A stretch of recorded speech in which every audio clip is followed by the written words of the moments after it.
Hi, நான் இப்போ வந்து பாப்ஸ்மியர்னா எப்படி எடுக்கிறாங்க, பாப்ஸ்மியர்னா ரொம்ப பயந்துக்கிறாங்க நிறைய பேர். ஆக்சுவலி பார்த்தீங்கன்னா அப்ராட்லாம் இது ஒரு சிஸ்டமேட்டிக்காக எவ்ரி இயர் வந்து அவங்கெல்லாம் ஸ்க்ரீன் பண்ணிக்கிறாங்க.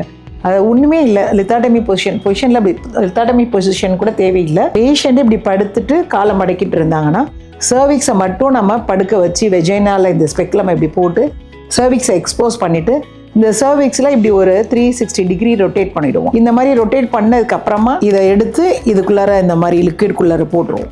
ஸோ என்ன ஆகும் அப்படின்னா அந்த சர்விக்ஸ் பக்கத்தில் இருக்கிற அந்த செல்ஸ் எல்லாமே இதோட சேர்ந்து வந்து ப்ரஷ் ஆகி இதில் வந்துடும். ஸோ இதை நம்ம வந்து போட்டுட்டு பெத்தாலஜிஸ்ட் கிட்ட கொடுத்துருவோம். அவங்க வந்து அதை வந்து மைக்ரோஸ்கோப்பில் எக்ஸாமின் பண்ணி பார்த்துட்டு என்ன செல்ஸ் இருக்குது, நார்மலாக இருக்கா அப்நார்மலாக இருக்கா அப்படின்னு நமக்கு ரிப்போர்ட் பண்ணுவாங்க.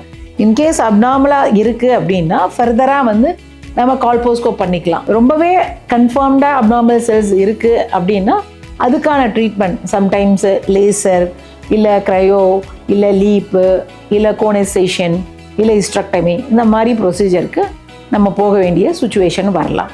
ஸோ இதை ஒரு பெயின்லெஸ் ஸ்க்ரீனிங்கு இதை வந்து நம்ம ஓபிலேயே நம்ம பண்ணிக்கலாம்.